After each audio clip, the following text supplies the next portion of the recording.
بسم الله والصلاة والسلام على سيدنا محمد. وصفة اليوم راح نديرو طارت بالكراميل نتاع البرتقال والشوكولا.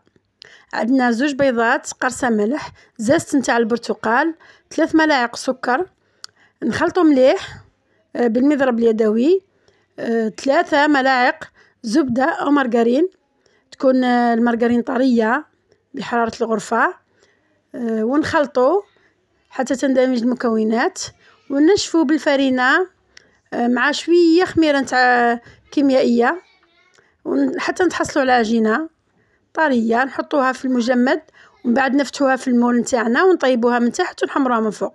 نروحو الكراميل، نديرو السكر، نديروه كراميل، نضيفو له ملعقة كبيرة مارغرين أو زبدة. من جهة أخرى عصرت 2 برتقالة مع ليمونة وضفت لهم ملعقة كبيرة نشا، خلطتهم مليح ومن بعد ضفتهم للكراميل حتى نتحصلوا على كراميل تكون ثقيلة وبنينة تهبل، بنة البرتقال وريحة الليمون منعشة جدا.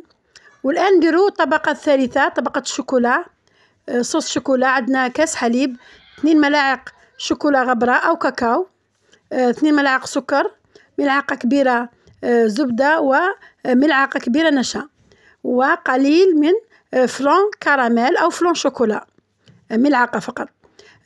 نطيبوهم حتى يختاروا. الآن نديرو المونتاج تاعنا. عندنا لاطارت شوفي كيف طابت، نديرو فوقها الكراميل هذاك، نخلوها تبرد شوية ومن بعد نضيفو الموس نتاعنا تاع الشوكولا ونزينو تزيين كيما تحبوا، كاوكاو مهرس ولا اللي عندكم. شوفوا جات الله يبارك، جات روعة، ريحة الليمون والبرتقال منعشة والله يبارك تهبل.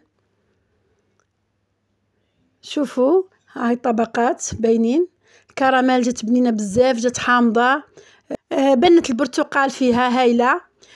جربوها، وإلى فيديو قادم إن شاء الله.